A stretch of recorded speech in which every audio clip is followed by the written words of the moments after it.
on the stage. ഒരു മനോഹര സ്കിറ്റുമായിട്ട് നമ്മുടെ വിധിരാജാസ് നമ്മുടെ മുന്നിൽ റെഡിയാണ്.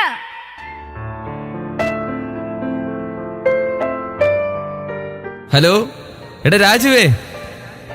എടാ നല്ല പോത്തുണ്ടോടാ? എന്നാ വിലയാടാ? ഓ വിശേഷമോ? എന്റെ തോമസ് കുട്ടിയും പിള്ളേരും ഇന്ന് വരുന്നടാ. വർഷങ്ങൾക്ക് ശേഷം വരുന്നതല്ലേ, ഒന്ന് ആഘോഷിക്കാമെന്ന് കരുതി. എടാ നല്ല പോത്താണോടാ? ഒരു 4 കിലോ കൊടുത്തു വിട്ടേക്ക്, രൂപ കൊടുത്തു വിടാം. ദേ, ആ തോമസ് കുട്ടി വിളിച്ചായിരുന്നോ? അവൻ എവിടെ എത്തിയോ ആവോ? അവൻ അല്ലേലും എന്നെ വിളിക്കില്ലല്ലോ, നിന്നോടല്ലേ എല്ലാം പറയുന്നത്. അവന് ഒരു തെറ്റ് സംഭവിച്ചു പോയി, അതിന് അവന് എപ്പോഴും ഇങ്ങനെ കുറ്റപ്പെടുത്തണോ? കുറ്റപ്പെടുത്തിയതല്ലടി, നമുക്കൊരു മകനല്ലേ ഉണ്ടായിരുന്നുള്ളൂ. എന്നിട്ടല്ലേ മകൾ ജനിച്ചത്. അവൾ കർത്താവിന് വേല ചെയ്യുന്നുണ്ടല്ലോ. എന്നാൽ മകനോ എന്തൊക്കെ സ്വപ്നം കണ്ടതാ. എന്നിട്ടിപ്പോൾ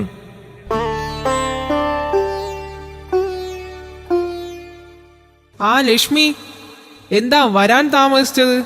കുഞ്ഞിനെയും കൊണ്ട് ആശുപത്രിയിൽ പോയതാ അമ്മാമ്മേ. എന്തു പറ്റി കുഞ്ഞിന്? ഇന്നലെ അയാൾ മദ്യപിച്ച് വന്നു, എന്നെ ഒരുപാട് തല്ലി, കുഞ്ഞിനെ ചവിട്ടി, കൊച്ചിന്റെ കൈവിരൽ ഒടിഞ്ഞുപോയി. ഓ, എന്തൊരു ക്രൂരനാവൻ. ലക്ഷ്മി വിഷമിക്കണ്ട, ഞാൻ ജിസ മോളോട് പറയാം. അമ്മാമ്മേ, എനിക്കൊരു സഹായം ചെയ്തു തരണം. മകളോട് പറഞ്ഞ് എൻ്റെ കുഞ്ഞിനെയും കൂടി അവരുടെ അനാഥാലയത്തിൽ നിർത്തി പഠിപ്പിക്കാൻ.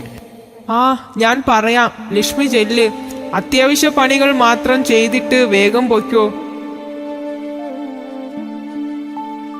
ആ ലക്ഷ്മിയുടെ കുഞ്ഞിന്റെ കൈവിരൽ അവൻ തല്ലി ഒടിച്ചു. പറയുന്നത് ഞാനും കേട്ടു. ഇത് ലക്ഷ്മിക്ക് കൊടുത്തേക്ക്, ആശുപത്രി ചിലവനാണെന്ന് പറഞ്ഞാൽ മതി. വർഗീച്ചേട്ടാ, പോത്ത് കൊണ്ടുവന്നു. അന്നാമേ, ഇതകത്ത് കൊണ്ടുവയ്ക്ക്. അവൻ വിളിച്ചോടി. ഓ, ഇതുവരെ ഇല്ല. നിങ്ങൾ വന്ന് ഊണ് കഴിക്ക്. മരുന്ന് കഴിക്കേണ്ടതാ, നേരം 2 കഴിഞ്ഞു.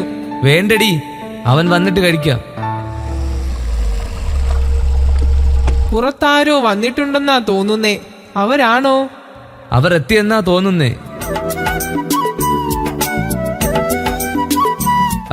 നീ വന്നോടാ? എന്താ ലേറ്റ് ആയത്? അതെ, കുറച്ച് ലേറ്റായി. എടാ തോമസ് കുട്ടി, എടാ അവളും പിള്ളേരും എന്തേടാ? ഓ, അവരൊന്നും വന്നില്ല. അവർക്കൊന്നും ഇവിടെ സെറ്റാകില്ല. എന്നാ വന്ന് ഊണ് കഴിക്ക്. എനിക്ക് വേണ്ട, വരുന്ന വഴിക്ക് ഞാൻ കഴിച്ചു.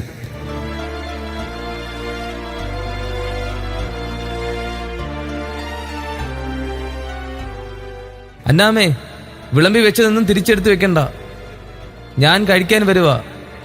ആ ലക്ഷ്മിയെ വിളിക്ക്. അന്നാമേ, നാളെ മുതൽ ചർച്ചിൽ ഫാസ്റ്റിംഗ് പ്രെയർ നടക്കുകയല്ലേ, നമുക്കും ആ പ്രെയറിന് പങ്കെടുക്കണം. എനിക്ക് വിരുദ്ധമായി വരുന്ന പ്രതികൂലങ്ങളെ ഞാൻ ചാടിക്കടക്കും. മതിലുകൾ ഞാൻ ചാടിക്കടക്കും. കടഭാരത്തെ ഞാൻ ചാടിക്കടക്കും. ബാധ്യതകൾ ഞാൻ ചാടിക്കടക്കും. പ്രതികൂലങ്ങൾ ചാടിക്കടക്കും. എന്റെ മുമ്പിൽ മലകൾ സമഭൂമിയാകും.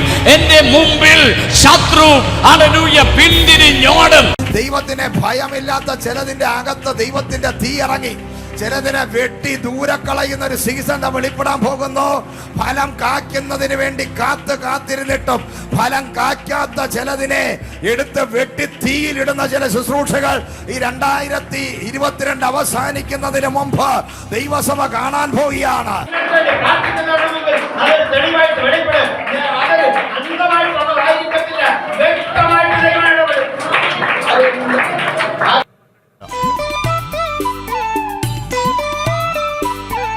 ചാച്ചാ, എന്തായിരുന്നു, ഉറങ്ങുന്നോ?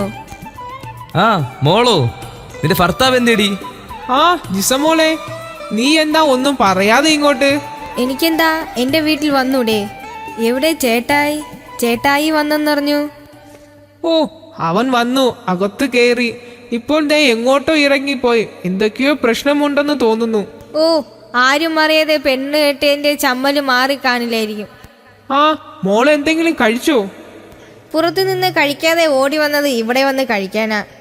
എന്നാ വാ, ആ ലക്ഷ്മി ഉണ്ടാക്കിയത് ഇവിടെ ഇരിക്കുന്നുണ്ട്. പിന്നെ മോളെ, ആ ലക്ഷ്മിയുടെ കുഞ്ഞിന്റെ കൈവിരൽ അവൻ തല്ലി ഒടിച്ചു. നിന്റെ ഓർഫനേജിൽ അവളുടെ കുഞ്ഞിനെയും കൂടി നിർത്താൻ പറ്റുമോ മോളെ? അതൊക്കെ നമുക്ക് വേണ്ടതുപോലെ ചെയ്യാം. അമ്മ വന്ന് എനിക്ക് ഫുഡ് എടുക്ക്.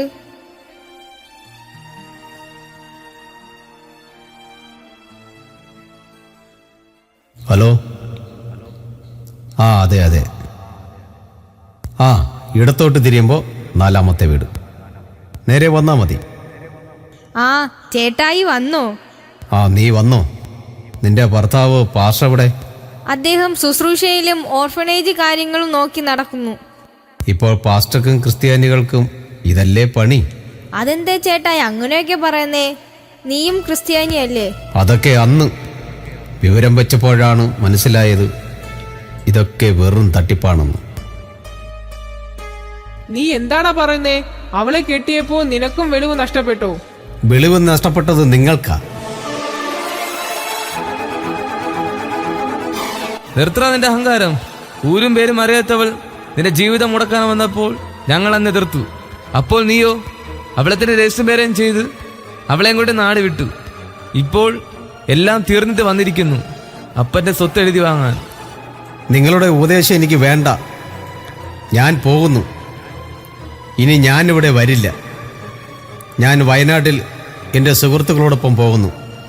ഇനി എന്നെ അന്വേഷിക്കരുത്. മോനെ പോകരുതേ. തോമസ് കുട്ടി ഡാ പോകരുതേ. അവൻ എവിടെ പോകാൻ അന്നമ്മേ? അവൻ വരും, ഇവിടെ തന്നെ വരും. അമ്മാമ്മേ, എൻ്റെ ജോലിയെല്ലാം ചെയ്ത് തീർത്തു. ഞാൻ പോകട്ടെ? നീ പോകുകയാണോടി? നിന്റെ മോന്റെ കാര്യം ഞാൻ സംസാരിക്കാൻ കേട്ടോ.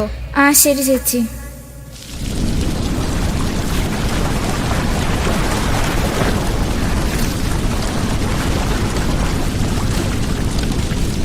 ഓ എന്താ മഴയാ!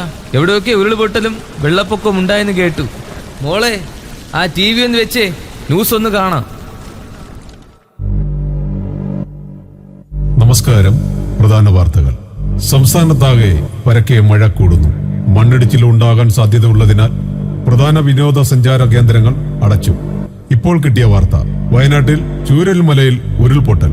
400ഓളം വീടുകൾ ഒലിച്ചുപോയി. നിരവധി പേരെ കാണാതായി. 300ഓളം പേർ മരണപ്പെട്ടു.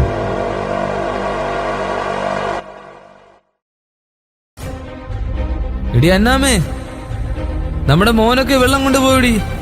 അവനെ നമുക്ക് നഷ്ടപ്പെട്ടടി. മോനെ മോനെ തോമസ് കുട്ടി, നീ ഞങ്ങളെ വിട്ടു പോയോടാ.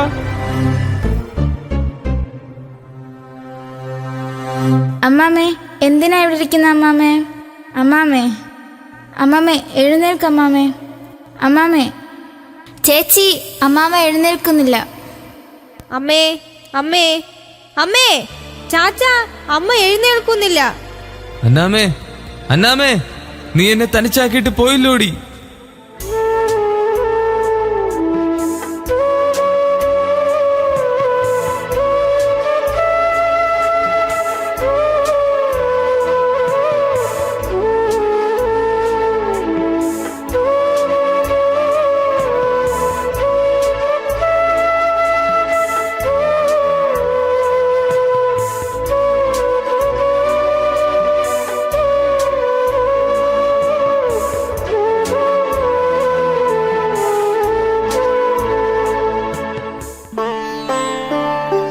ചാച്ചാ, ഞാൻ നാളെ പോവുകയാണ്.